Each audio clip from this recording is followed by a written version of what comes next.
Hello and welcome to episode 29 of the Paranormal Paradigm podcast. Thank you for joining me as always.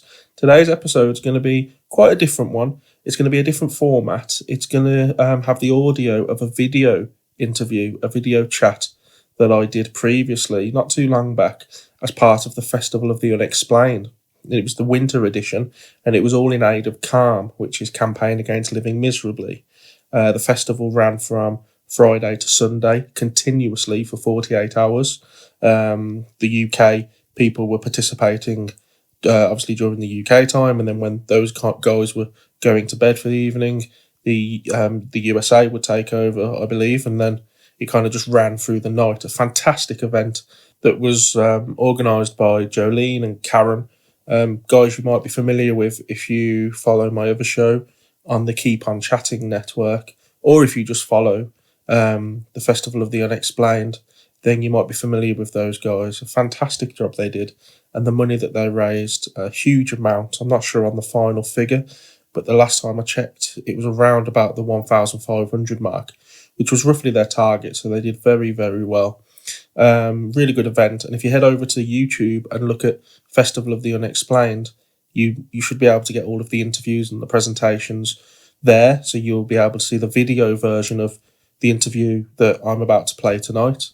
And you'll also be able to see a video interview that I did with a cryptozoological guy. A very, very interesting interview that was with Kenny Irish. Really great guy.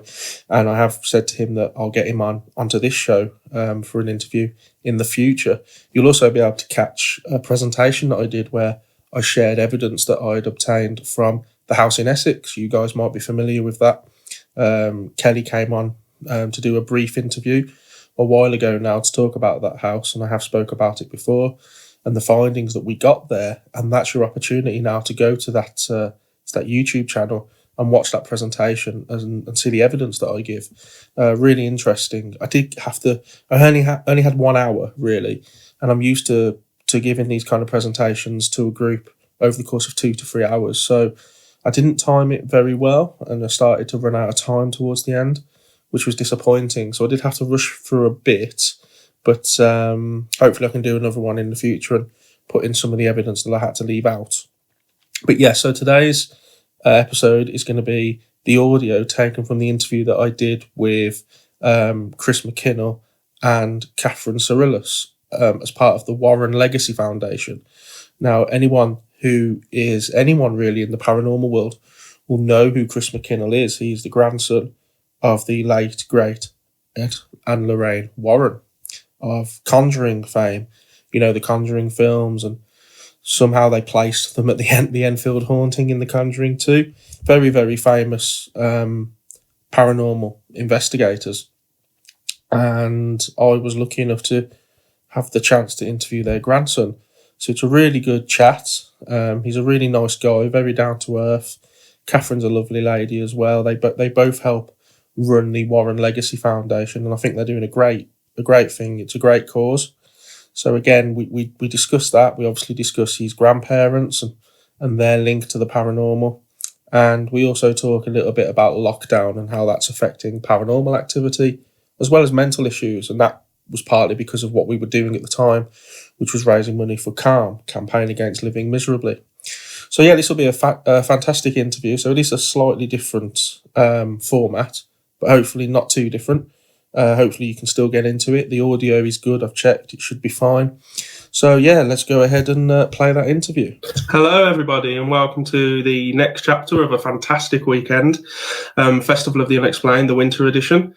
And it's all in aid of Campaign Against Living Miserably, the CALM charity. What a fantastic charity it is, and what a fantastic event that Karen and the guys are helping to run here, and everybody taking part. It's a privilege, really, and an honour. So today, for the first segment, because I'll be on again later, but for this part, I'm really honoured to be interviewing a fantastic couple of guys, really, who, in terms of paranormal, are up there. They're way up there. And they take no introduction, really. You guys will know who they are. So I'm going to bring them in now. So we have Chris McKinnell and we have Kathrine Sorilos. And how are you guys doing? Doing great. Fantastic. Great to be here. Thank you very much for having us. It's not a problem. It's like I say, the honour's all mine, really. So everybody knows who you are within the world of the paranormal, but just in case there are people tuning in that maybe don't, maybe they're just coming on board because of the charity or they're fresh to it.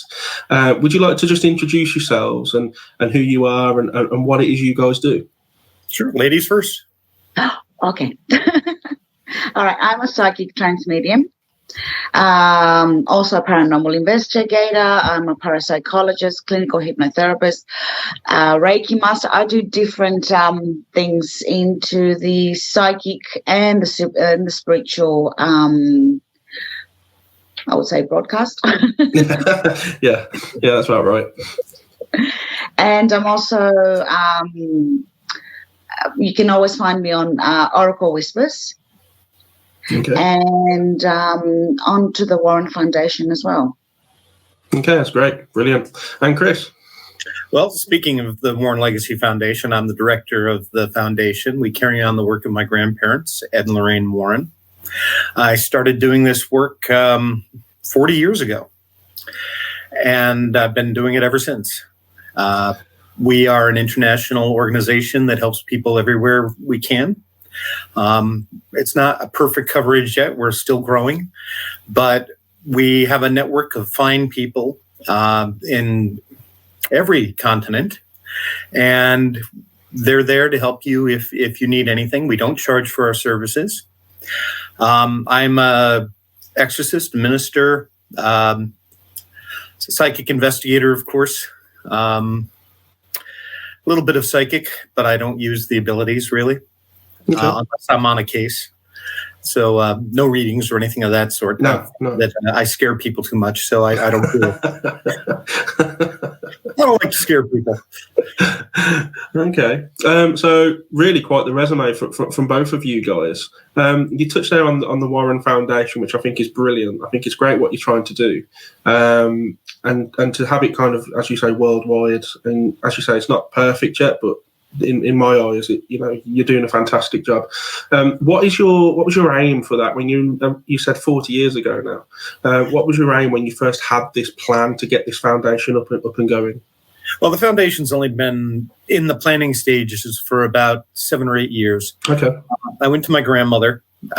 This was after the first Conjuring movie came out. Right. And I said, Graham, look, we're getting requests from all over the world. And the New England Society for Psychic Research is a wonderful organization, but it's local. And we need to expand. And I really want your name to continue when you're gone. And she loved the idea. She loved all of it. So together we planned it out and I began it. Great. Brilliant. And so it's all about keeping the name going, which I think is brilliant. But obviously, Kathrine works alongside you where the foundation is concerned. So, Kathrine, do you kind of look after other parts of this foundation? Is there different aspects? Yes, I am the regional director for Europe and the UK. So Okay. I look after our members on the foundation in Europe and the UK, guiding them, helping them. I won't say teaching them, but guiding them the right way into the paranormal and with their abilities, helping them out with their abilities. And, and I'm always there for them whenever they need me. She is being very, very, very humble here. Truth is, she's not only the regional director for Europe, but she's also a board member. And don't let her lie to you. She is constantly teaching. Okay. That is one of the pillars of the foundation. Yeah. We are here to help educate the next generation researchers. We're trying to instill a code of ethics. Yeah. Because unfortunately, in this field, there are a lot of big egos. And often the clients, the people that we serve, are lost. And we don't want that to continue. So she is an extraordinary person and she's never allowed to leave. If the camera went down, you'd see a ball and chain. Exactly. That's great. So when it comes to you talked about big egos, and that's quite an interest of mine. That's something I talk about quite a lot. Do you think there's a reason for that when it comes to the paranormal?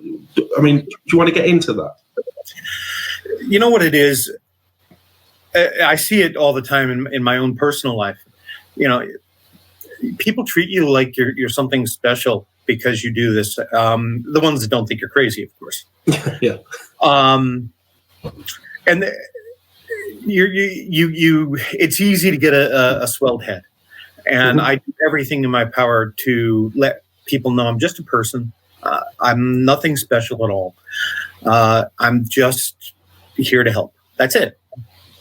And if ever gets to the point where it starts to swell my head, I've got people like Kathrine who will knock me upside the head and make sure that I don't ever get that way. And also I have very good friends who will never let me forget where I come from.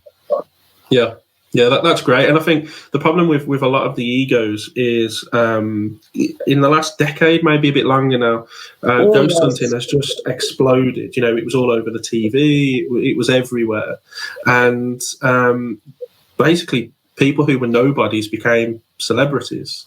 And we live in a culture where anybody can be a celebrity, really. And you can massively see why their heads get swollen. So there's nothing really against it because you can see how it could happen. But I am more in favour of you guys of keeping grounded, keeping level-headed, because really what you're doing there is you're staying true to your purpose. You're staying true to what it is you set out to do. You're not being swayed by the money, by the viewing figures of a TV programme, by all that stuff, which a lot of people do. Well, this is it. This is it. You know, like if I go and investigate somewhere and people say, "How much do you want?" Nothing really. You know, just a cup of tea, please. And but you'd be amazed. Oh, really? The last person I had round had £100 off me and stuff like that. And it's crazy. Okay, so obviously, if somebody is trying to charge you for their services for the paranormal, walk away. Yeah, 100%. That's what I tell people. It's so wrong because most of the time they go around there with a plan. We're going to get rid of this. We're going to do this. And 9 times out of 10 it never happens. Exactly. And in fact they make it worse. You know, so it's stupid really. So you touched there, Chris, about how your obviously your Nan and Grandad are the famous Ed and Lorraine Warren, who were made even more famous by films such as The Conjuring and that whole universe that has now exploded out of those movies, such as Annabelle, the famous doll. Do you is that a stigma that you carry with you when you kind of go on investigations? Is it something that people kind of just tag on you? And do you like that, or do you try and become your own independent person?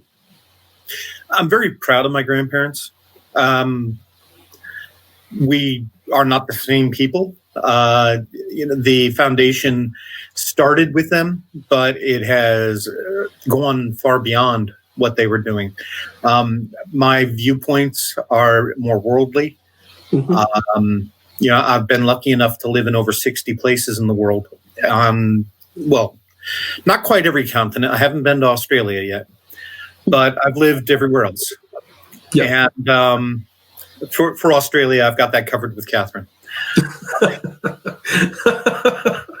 But I'm the Aussie here. Aussie Greek.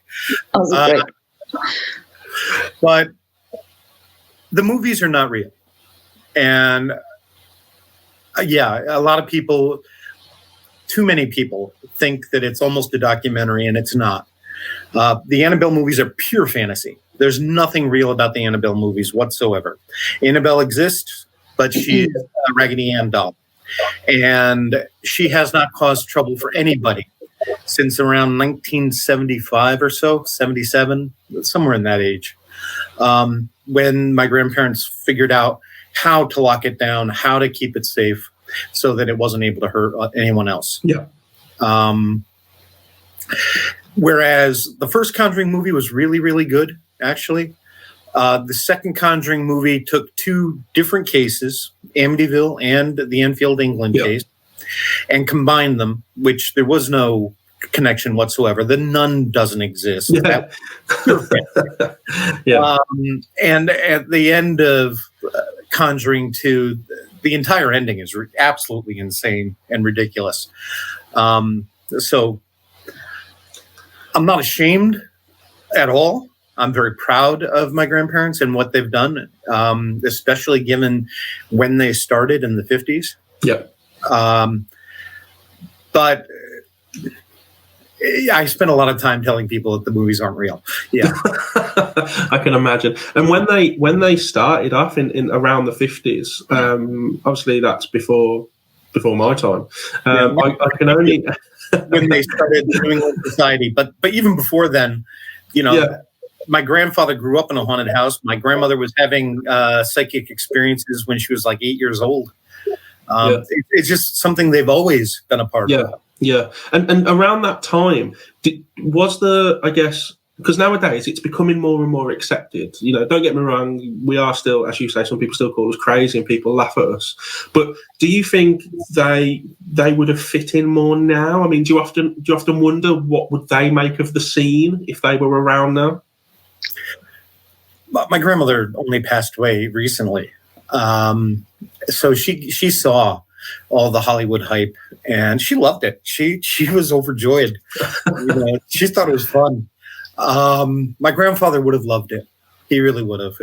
They were involved with the second Amityville movie. They were involved with a couple of other productions. So they had a taste of it. Personally, I find it all a little bit overwhelming. I'm not comfortable with people thinking I'm anything special. I'm not. You want special, you go see Kathrine. That's lovely. So, Kathrine, do you find that you have the same ideas as Chris when it comes to approaching the paranormal? Because there are times where it can be healthy to have different approaches and to be able to butt heads about how you're going to approach an investigation or how you're going to tackle something. Do you find you have similar approaches or do you differ? Well, I would say Chris keeps the old ways of a paranormal investigation. Okay. Which, it's true. You don't need all these gadgets to go into an investigation. You can do it with. I'm definitely old school in that way. Yeah, you can do it with a tape recorder. You can do it with your phone. The thing is, they want to prove out that there's something that, like, if I go as a psychic medium in a paranormal investigation and I'm like, I see this, I see that, I see this, people are looking at me going, okay, yeah, we don't. And I'm like, yeah, okay, I understand. So people are trying with their gadgets to catch the phantom, to catch the ghost, to catch that voice, to catch what I'm seeing, what I'm feeling, what I'm hearing, and to prove, I don't know, to themselves, to the public, to the person that they were, helping out, that there is something there. Yeah. Doing it like that to prove that there is something there to yourself and to the person that you're helping, that's fine. When you're trying to prove it to the public for the clicks and the views, and it's not fine with me. No, I agree. And then I found that when that happens, your integrity as a researcher and an investigator just becomes completely, null and void, because you're willing to cheat and lie and fake because those clicks become addictive, and I guess if you're being paid for certain things, they become addictive as well. Don't get me wrong, I've got a lot of gadgets up there, heaps of gadgets, but I don't use them much. Oh, okay. Yeah, I think I've been the same, because I was going to talk to you about equipment, because obviously when your nan and granddad were around, they wouldn't have had half of the gadgets that we have now, and things, because in my opinion, camera, that was it. Yeah, and that's it. And when I go on investigations, the more I've done through the years, the more I'm leaning towards, it's just about me. I am the best piece of equipment that there can be. And you see people on their mobile phones, they're using these apps that can easily be, fake or falsified or have, algorithms in them and stuff. What would your nan and granddad have made of that? The new approach to ghost hunting? Honestly, I couldn't say for sure. They were not scientifically based. They were faith-based. And for me, just to clarify, I believe that it's not important to prove anything to the public at all. My job is to serve the people who are being bothered or hurt. And I don't care if you believe me or don't believe me.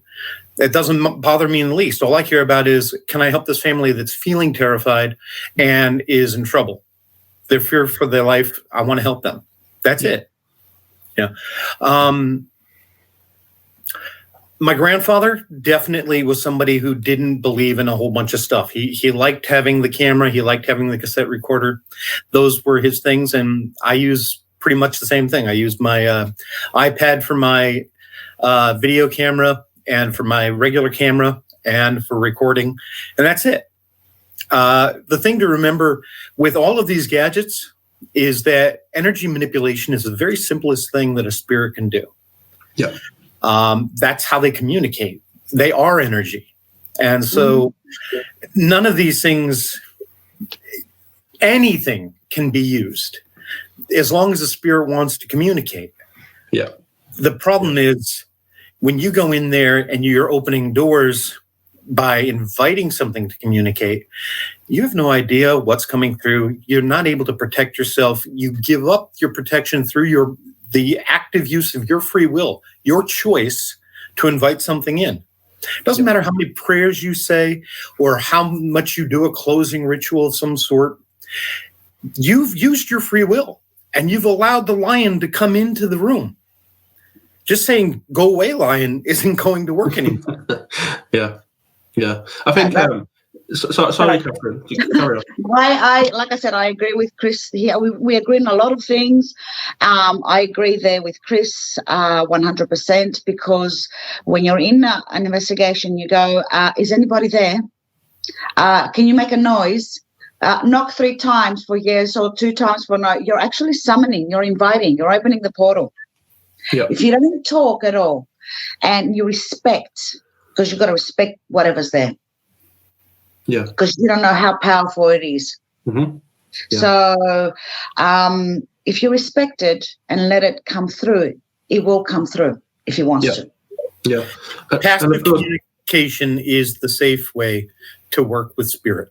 Yeah. You allow them to communicate with you. You don't invite them to communicate. Exactly. Yeah. And by inviting, of course, a lot of people, something I always tell people is don't give the spirits an idea of who it is you want to talk to, because when you're inviting them, they could be anybody, and because you can't see them and you don't know who they are, it would be easy for them to pretend that they're the person that you want, and so by doing what you guys are saying, it's so correct, because just let them be who they are, and if you're there to pick it up, fantastic. If you're there to interact with it, great, but just don't kind of force it in, because you just don't know what you're dealing with. Something you mentioned there, Chris, about the equipment. So I often tell people, don't be so scared of things like spirit boards, and don't be so scared of things like this, because they've been sensationalized through things like movies and the media and things like that. But if a spirit wants to interact with you, it will. It doesn't matter what piece of equipment that you use, Do you agree with that statement? Yes, I do. I worry if by spirit board, do you mean spirit box, or do you mean like Ouija board? Ouija board, yeah. Sorry, yeah. I call it spirit board, yeah. Here's the thing about a Ouija board. That is not passive communication. That is active communication, and that is dangerous. Okay. Everyone thinks, Ouija board. It's not the Ouija board. It's the act of active communication. And whether it's a seance, automatic writing, or whatever you use, a spirit box, any of these things, if you're inviting it in, that's the issue. That's why it's dangerous. It's not the board and the piece of plastic that you're using. Yeah. I'd have to agree. Another thing, when you go on an investigation and you've got your psychic medium, that is your tool. Your psychic medium is your tool. She or he is the one that's communicating with the spirit. Yeah. And of course, because guys who have the talent like yourself, you can help protect people, because so many people tread into this field completely unprepared, with no knowledge, because they've seen some people on TV doing it, so they think, oh, we can go and do it now, and it's fine to do. Do you think that's a dangerous thing, where people just watch TV and think, I can do that, and off they go? Yeah.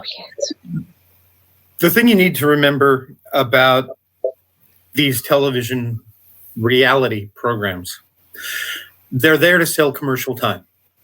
They're done by producers. They're not done by actual researchers.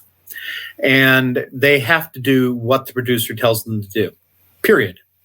You're not going to learn anything from them. You're not going to learn anything from most of these YouTube videos that are out there. These are just people who are chasing their own tails and watching other people's YouTube videos and then putting on their own YouTube videos. Yeah. And, they may get 1 million hits, but they're not really teaching you anything. Shameless plug time. If you do want to learn something about the paranormal, check out our videos on the Warren Files YouTube channel.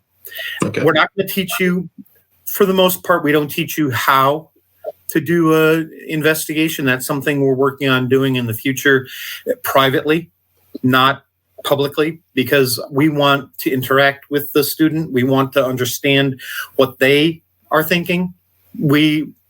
Our first priority is always to our clients. And those people in need are the ones that come first. It isn't about you who wants to be the demonologist or the exorcist or what have you. It's about the people we serve. Yeah. I think that's a fantastic statement to make, really, because it gets lost. We spoke about egos before, and that whole purpose gets lost, really, and the path that we're on, really, when it comes to paranormal investigating, it can get lost amongst the big egos and the YouTube views and the clicks, as Kathrine put it. I know you guys wanted to touch on obviously what we're doing here. So this whole thing, this whole weekend is about calm, and that's Campaign Against Living Miserably. Please, guys, head over to the Just Giving page to donate. That would be fantastic. I know they've raised so much already, but there's always room for more. It's a really good campaign, and I know, Chris, you wanted to talk about how that negativity when it comes to mental health issues and how that can impact on the paranormal. There's obviously a correlation there, and there always has been, but do you find that at the moment, the way the world is, it's kind of getting worse? Yeah. My grandmother used to say that like attracts like. Mm-hmm. If you put out positive energy, you're going to get back something positive. If you put out negative energy, you're going to get negative things back. And so I'm not saying that all of our cases involve mental illness. Not at all. But if you have a negative haunting, if something horrible is happening to you, there's 95% of the time, there is an underlying issue that needs to be dealt with. Not just mental illness. It can be anything. It could be anxiety. It can be, for instance, right now, we're seeing a huge uptick in cases because of lockdown. Yeah. And the spirits are getting stirred up because all of a sudden people are there all the time. And their anxiety is inflaming these spirits, and those are manifesting. Yeah. Kathrine, do you have any points to bring to that? I agree with Chris there a lot, because don't forget that every house that you live in, there is always the psychic imprint there from not just the dead, but the living. So you don't know beforehand the people that lived in that house, what they went through. So when you walk into a house to live, the house to me is alive, it breathes.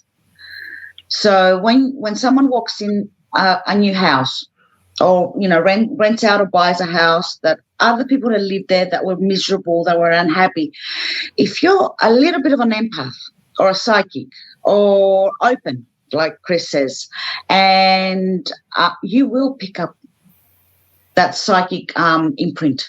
Yeah. And you will manifest negative energy if there's issues with you and your partner or with you and your family. Yeah. So one of the other things Kathrine should talk about is self-manifestation, because she's right on the edge of talking about that. That's something that we're seeing an awful lot of. So could you explain that? Self-manifestation. Okay. To me, this is my opinion, right?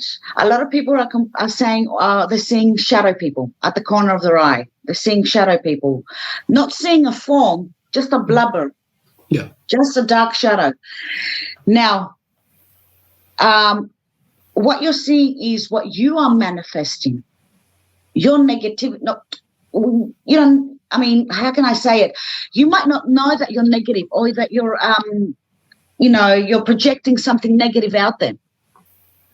So you're manifesting something. And it's a shadow because it doesn't have shape. So what would it do? It will feed on your fear, and it will take on your fear. What do you fear? Snakes? It will look like a snake. Do you fear demons? It will look like a demon. Do you fear the hag? It will manifest as the hag.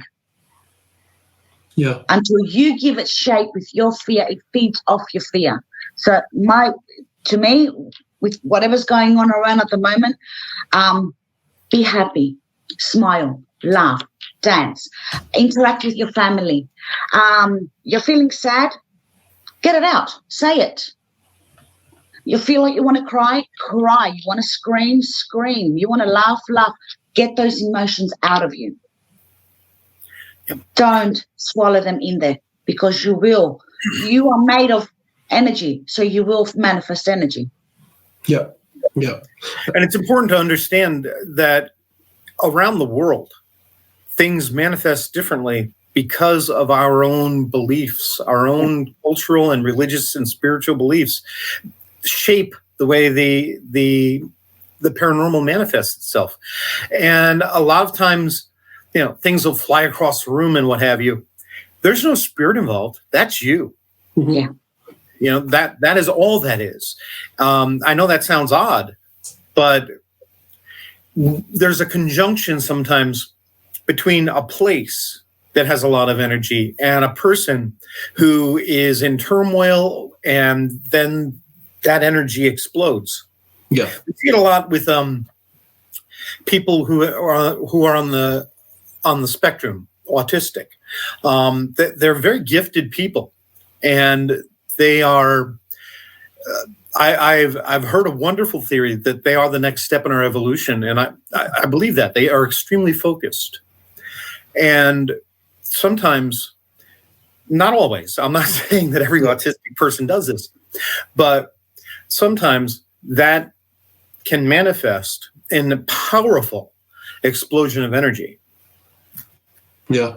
Yeah, and I think just to kind of what you're talking about there, and you're manifesting your own paranormal experiences, that's a theory that I've been working on a lot lately, because you often find that, if people are religious, they will see the Virgin Mary. If somebody wants to see a Bigfoot, or, they always manifest whatever it is that they want to see.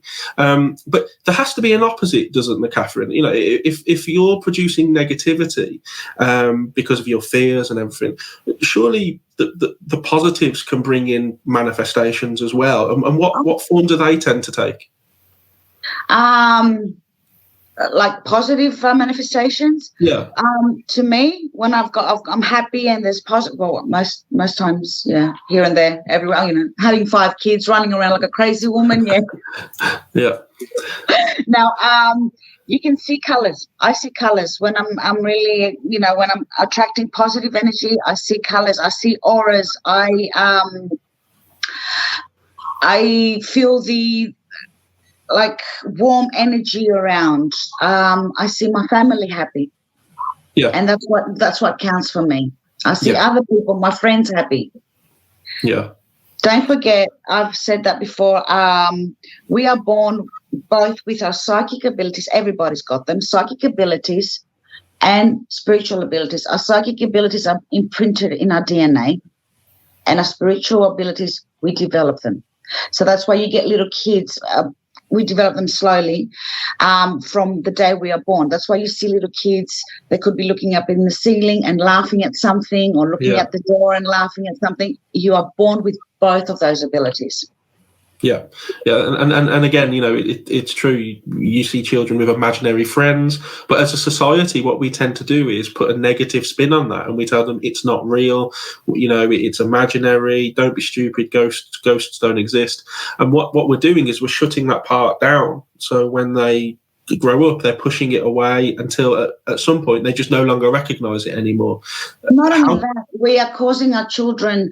If you can guide your child, or get someone to help you to guide your child, instead of shrinking it inside them and causing them later on psychological issues and anxiety attacks and breakouts and negativity, teach them, guide them how to use those abilities. Yeah, and I think that's a really good point to make. And touching on the positivity there, Chris, everything is always geared towards the negative when it comes to paranormal. People want to be scared. People love that fear aspect, the horror movies, the scare mazes that people can go through, the ghost trains, stuff like that.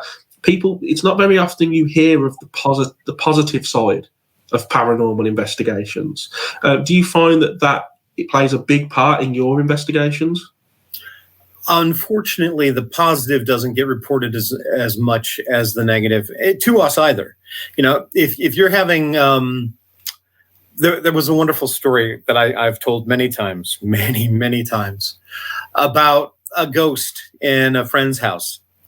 And at 10 o'clock every night, the ghost would walk down the stairs, walk into the kitchen, turn on the popcorn machine that they didn't have, make the popcorn, and then walk back up the stairs every single night. Very positive, nothing scary about it. It was just a residual haunting and nothing evil.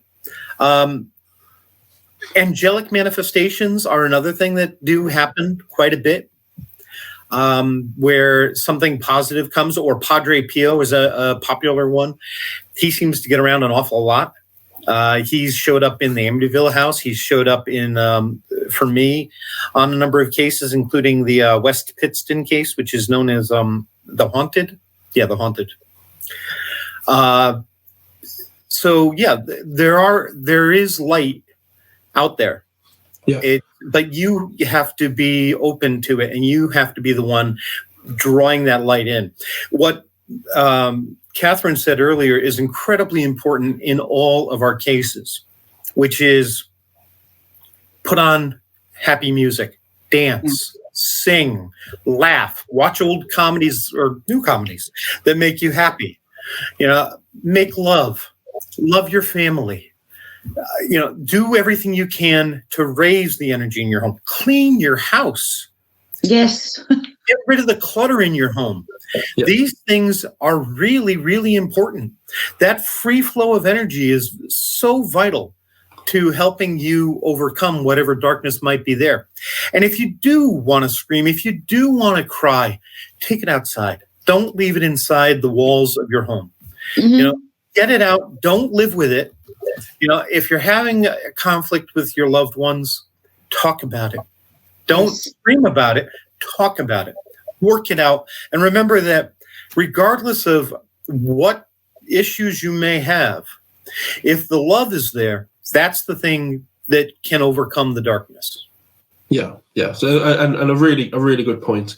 I've got a question in the comments. It's quite a nice question, so I thought I'd bring it in. SJ Smith has asked of you, Chris, that she would have loved to have met Ed and Lorraine, and she was saddened by their passing.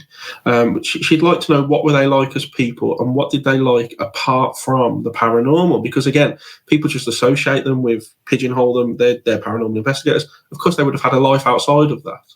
And I think SJ there is asking, what were they into apart from ghosts? Thank you, SJ. They were pretty amazing people. My grandfather was a real man's man type. His favorite actor was John Wayne, but My grandmother, she was all about family. She was all about the holidays and celebrating and making them very important. Both of them were huge advocates for animals, and they always had lots of pets. Matter of fact, one of my favorite stories about my grandfather, he was driving down the street one day and he saw this big old shaggy dog in the wintertime, chain around its neck, wrapped around this tree in the frozen mud, miserable as could be. He walked up, he unhooked the dog, he went up to the front door, slammed on the door and said, "You just lost your dog." He brought that dog home and the dog's name was Duke. Wow, okay. So obviously they were very compassionate and that caring side, which touches on what we were just talking about, raising the energy and bringing the love, and which is probably why they were so successful really on their investigations. I want to bring it forward a bit to your guys' investigations. Some of their investigations are now so famous, made into films and books and stuff like that. Have you ever been on an investigation recently, kind of under your own guise that can compare with any of their investigations? Yeah, a number of them. There have been many cases. I obviously worked on a lot of their big cases as well. I didn't work on the Amityville or the Conjuring cases, but Satan's Harvest with Maurice Theriault, that was one of mine. The Haunted, the what's it called? The Haunting in Connecticut. That was that was my case, actually. Oh, okay. That was a film as well. I'm right in thinking. Yeah, terrible film. Terrible. Is that the one where it sets fire at the end? The house sets on fire. Is that right? Am I thinking? Honest to God, I can only get through the first 45 minutes. I never. But yeah, we're actually. We've worked on so many cases, some of which are tragic, some of which are extremely frustrating because of lockdown. We've got one right now in London, and we can't get there. I've been trying to get there forever. And the poor man was cursed. That's something I had a hard time with for years, believing in curses. But it's all energy. It's just like a prayer. When you focus all of your energy, whether it's good or evil, sometimes you can hook into something and you can make it happen. You can make it manifest. And this man was cursed, and he has been in an institution for over 20 years. It's not going to be an easy case when we finally get to do the exorcism, because the damage has already been done, and he will have psychological issues for the rest of his life, no matter what good we can do. So it is frustrating, but we try to bring as much light as we can into the people that we serve. Yeah. And for you, Kathrine, what would you say is your kind of highlight of an investigation? What if you had to think about all the places you've investigated, what really stands out to you? I mean, no doubt you've got hundreds to think about, but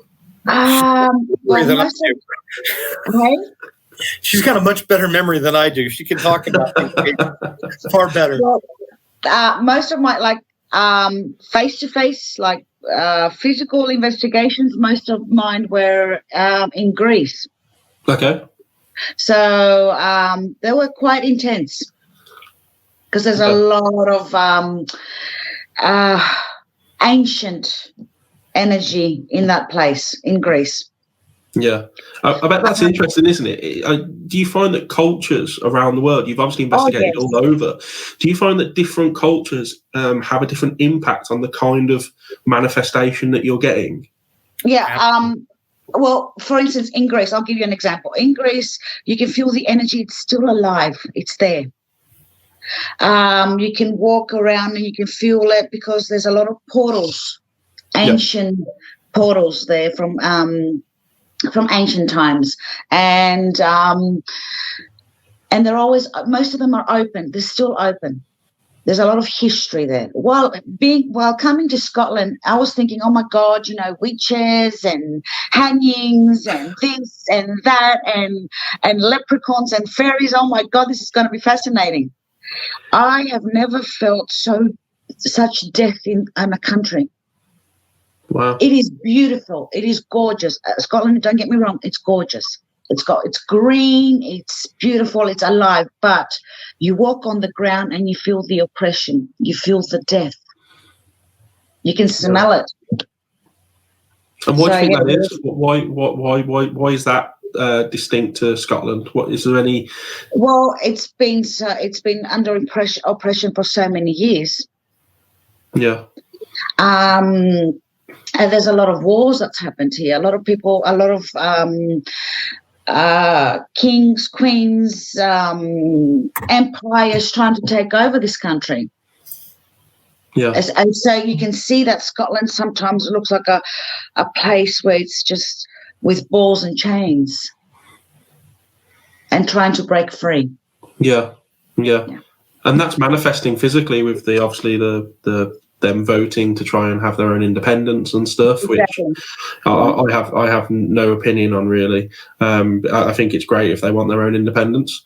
But do you find that because of the ancient kind of, and it goes for other countries as well, because of that historical oppression and the negative things that have happened, do you find that it works the other way around? So we talk about the living and manifesting our own fears or our own happiness. Does it happen the other way around, where the spirit world can almost manifest our attitude? So if you're in a negative environment, it can make you negative. Oh, yes. Oh, yes. I mean, the people here, sorry, Chris, the people here are just like with blinkers. And I'm sorry to say, but they don't even say hello in the neighborhood. They're constantly, like, yeah, hi, or they don't talk to you at all. And I've noticed that. I've been here in Scotland for 3 years, and people don't talk to each other unless you're out in a small little village. Yeah. Yeah, talking about other countries as well, because I'm fascinated by that aspect now, that kind of how it can reverse, how, because a lot of people will walk into a room and they'll say, oh, something bad happened here. And if they were to spend long enough there, of course, it would begin to make them kind of, I guess, channel those feelings. Yes. So have you been to investigations like that where it's the other way around? They're not manifesting it, but it's almost manifesting them.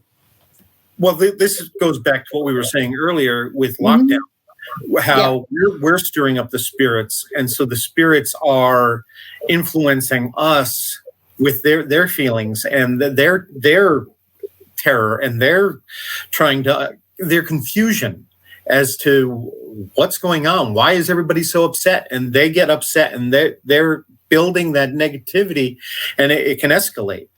But it isn't that they're evil or anything. They're not trying to hurt you. They themselves are lost, and they're trying to understand why are things like this right now. It's like every house, to me, every house has got a spirit. Every old house, even the land that you built your house on, there's spirits there. It's like without the way we are at the moment, people are being miserable, negative. It's like we're awakening them and opening the portals. That's what it feels like. Exactly. Yeah. So do you find that kind of all that negativity that's going round, because obviously in the human world we have good people, we have bad people, good intentions, bad intentions.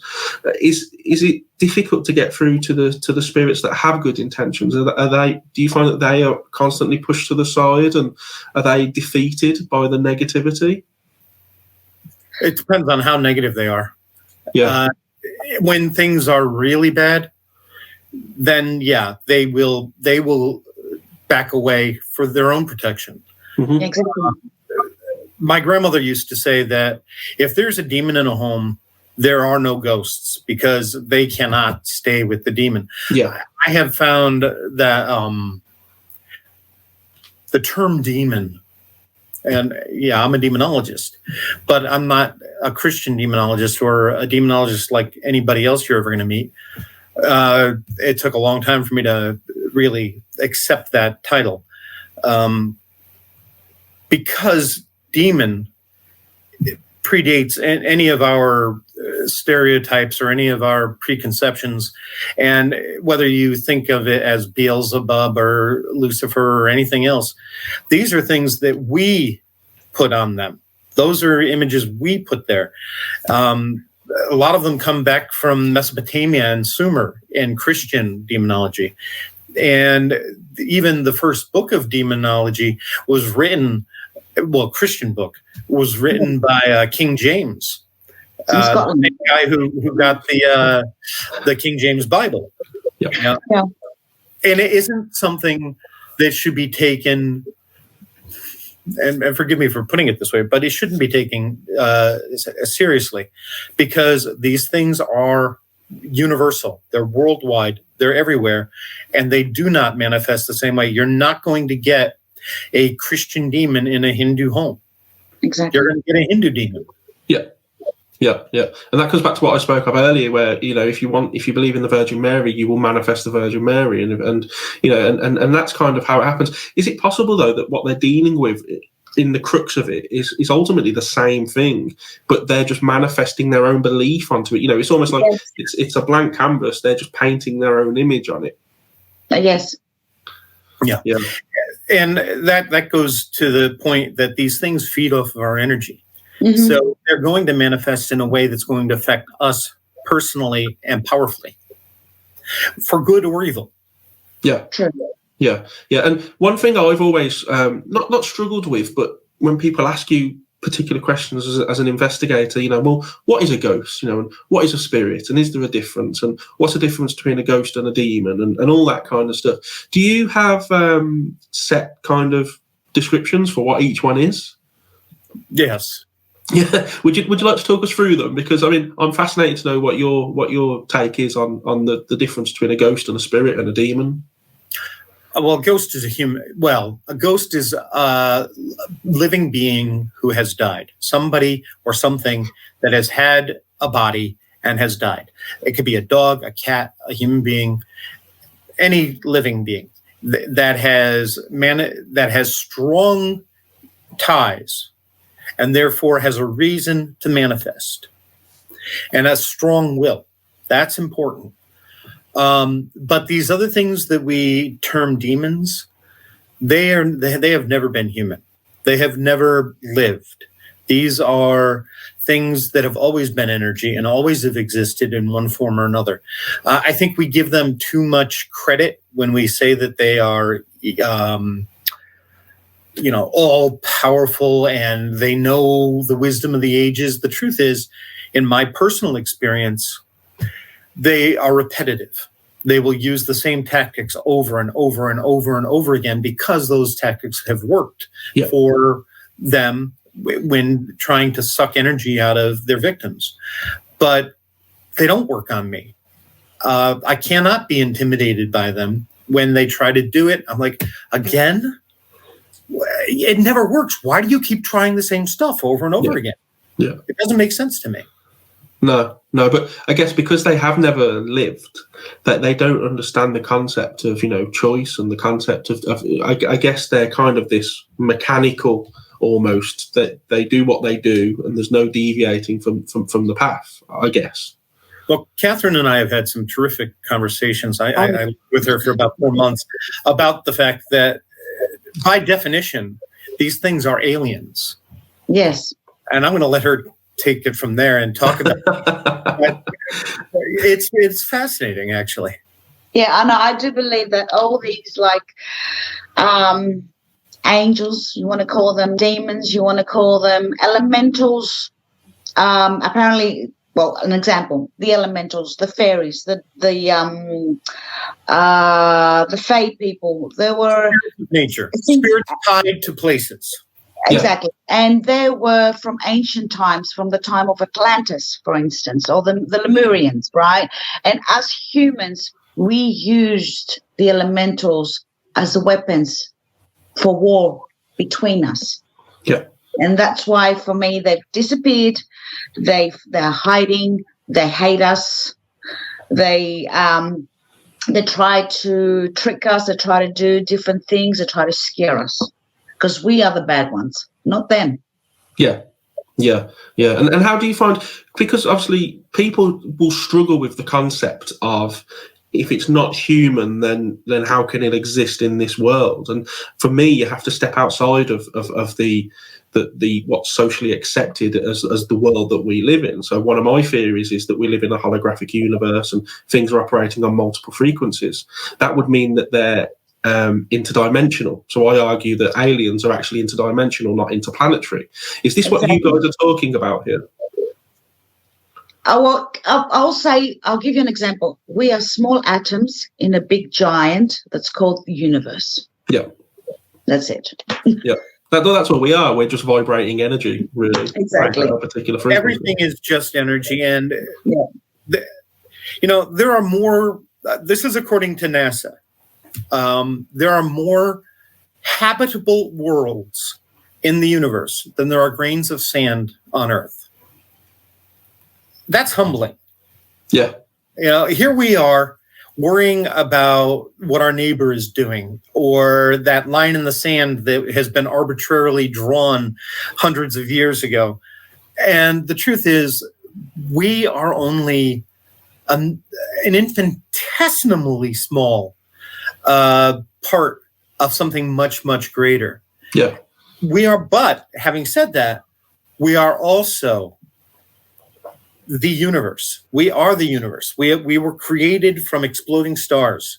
All of the material universe that exists today was created in ancient supernovas. Yeah. And we are the universe become aware of itself and looking back on itself and trying to understand it. That is pretty big, and that's pretty empowering. Yeah, I mean, it's great that what you're talking about here, because it fits in with my own research. Kathrine, you wanted to... Yeah, I just want to say that those entities, you want to call them, well, I call them aliens, right? They were there before us, way before us. Yeah. So they came down to teach us. Yeah. But we never learn. Yeah. We... history repeats itself, I guess. Yes. And actually what Chris was saying, that they follow, like demons follow the same pattern. We are the pattern.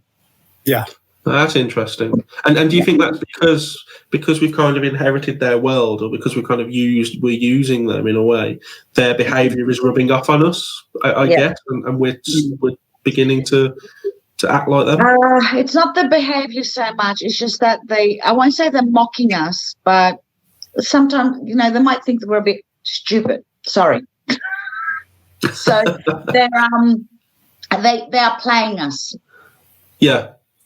And do you think that because I know a lot of people say that these demons, they're the guys that are really controlling the world, and you can call them what you want. I know people that will call them demons or archons or extraterrestrials or whatever.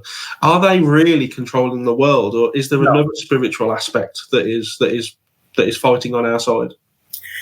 We have free will. Yeah. Everybody, I have a goddaughter that I love dearly. And recently a snake went into her garage in India. And she thought she could pray, and then the snakes would never come back. I had to tell her, honey, I love you, but prayer alone doesn't do that. If it did, there would be no Christian martyrs. There'd be no Buddhist martyrs. Yeah. The truth is, we have free will. God gave that to us. And that means that evil can happen. It will affect us. Tragedy will happen. And those things are there for us to overcome. We're not here to live in heaven. This isn't heaven. We're here to learn. And we learned because we are just human. Most of us learn the hard way. And that means we need to be smacked upside the head occasionally. And we do need to be corrected so that we will grow. Yeah. And so adversity is really important. And we shouldn't start thinking that, we're not in charge. We really are. It is our world. And we can change it. That is up to us. Yeah, and if you haven't learned, if you're sorry to interrupt, if you haven't learned a lesson in this life, that's why we have the reincarnation to come back again and again. But that's another podcast we can do. Yeah, I mean, again, it's everything you're saying rings massively true with myself, and something I could talk about all day, really. But unfortunately, we are fastly running out of time now. We've got a couple of minutes left. As always, for any show that I do, the last word goes over to the guests. So, Kathrine, is there anything you'd like to put across to the audience? Maybe just a roundup of what we've spoken about today, or particularly maybe talking about Calm, which is just the great campaign that we're doing this for. Yeah, my message out there, guys, is laugh, smile, hug your family, love your neighbor, walk around barefooted outside, put some music on. Like I said, hug your family. It's very important to be amongst your family. And I know that we can't be amongst our friends because of the lockdown. Interact with them on the phone. Ring them up. Talk to them. Say hello. Say hello to the world. Yeah. That's my message. Great. And Chris? Fear is the enemy. Keep that in mind. We are not powerless. None of us are. We are literally the authors of our own lives. It takes courage to change your life. It takes courage to face those fears, overcome them, and make your life better. You are not trapped. No one is trapped. You just have to have the courage to change. Change is hard, but it is also the only thing that's constant in this world. Nothing will ever remain the same. Everything always changes. There will be good times, there will be bad times. If you are in trouble, if you need help, get help. Reach out. Be there. There are people who will love you if you let them. Do not feel like you're alone. This is a wonderful campaign. I hope you'll support it. There are many great ways you can reach out to people, whether it's just right now in lockdown, you can Skype call somebody, show them that you love them, show them that you care, do everything you can. And when you're facing the paranormal, remember what I said, fear is the enemy. Fear will help things to manifest in a bad way. If you are not afraid, then you will be in a far greater position of power. Yeah. Brilliant. And just to echo what you two guys have said there, please, I know someone in the chat has pinned the Just Giving page. It will be all over the Festival of the Unexplained Facebook group. Just get onto the Just Giving page. Do give charitably. Everybody's being impacted at the moment. Everybody will know someone or has heard of someone that's having, is living miserably, really, and worse. So please give charitably. Chris, Kathrine, thank you so much for coming on. It's been an absolute privilege to have you on. I hope everybody watching this has enjoyed it. If you're joining later, then welcome to the show. It's going to be on YouTube and all that stuff. So brilliant. Thank you, guys. Take care. Look after yourself. God bless you. And if you need help with the paranormal, please contact the Warren Legacy Foundation. We're here to help you. We're on Facebook and Instagram and Twitter and everywhere else you could possibly imagine. Or you can just get a hold of us through warrenlegacyfoundation@gmail.com. Brilliant. Thank you, guys. Take care. Bye. Bye. Bye-bye.